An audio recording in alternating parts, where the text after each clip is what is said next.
Shalom saudara-saudara yang terkasih dalam nama Tuhan Yesus.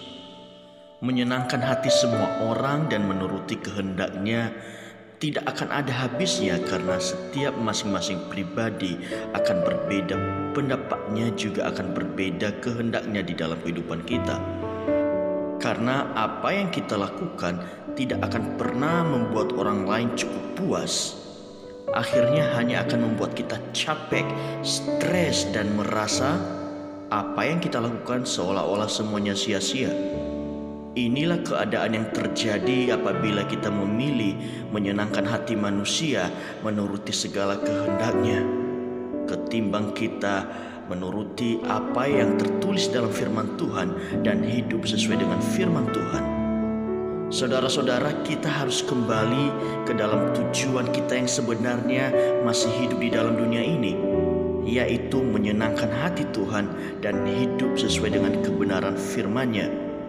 Karena menuruti keinginan dan kehendak manusia untuk menyenangkannya belum tentu sesuai dengan apa yang Tuhan mau, dan belum tentu sesuai dengan kebenaran, karena setiap orang punya kebenaran secara tersendiri.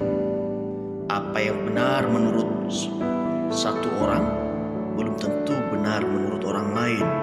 Tetapi kebenaran firman Tuhan sifatnya kekal, sifatnya pasti, dan tidak mampu diombang-ambingkan oleh siapapun. Oleh karena itu, marilah kita menjadi pribadi yang menyenangkan hati Tuhan dengan hidup sesuai dengan kebenaran firman-Nya, ketimbang kita berusaha menyenangkan orang lain dengan ketidakpastian. Karena ketika kita hidup melakukan kebenaran firman Tuhan, maka saya percaya siapa saja akan merasakan damai sejahtera. Mazmur 147 ayat 11 tertulis, Tuhan senang kepada orang-orang yang takut akan Dia, kepada orang-orang yang berharap akan kasih setia-Nya. Saudara, untuk menyenangkan hati Tuhan, maka kita harus takut akan Tuhan. Kita harus melakukan firman Tuhan, dan kita harus hidup dekat, intim dengan Tuhan.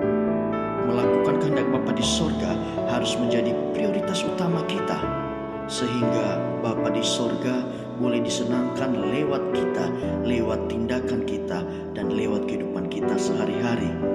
Kita harus mampu melakukan segala sesuatu, semuanya untuk kemuliaan nama Tuhan, termasuk ketika kita melayani Tuhan. Dasarnya adalah karena kita mengasihi Tuhan dan takut akan Tuhan, bukan untuk mencari kemuliaan diri sendiri ataupun menyenangkan orang lain. Selama kita masih hidup di dunia ini, kita harus selalu berharap akan kasih setia-Nya. Pengharapan kita hanya di dalam Tuhan, sehingga Tuhan boleh sepenuhnya memimpin kehidupan kita. Karena pengharapan yang sejati hanya ada di dalam nama Tuhan kita Yesus Kristus, yang akan membawa damai sejahtera di dalam kehidupan kita.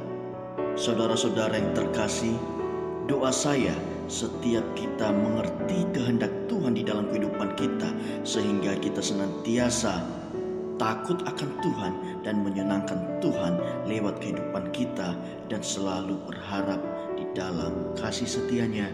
Tuhan Yesus memberkati.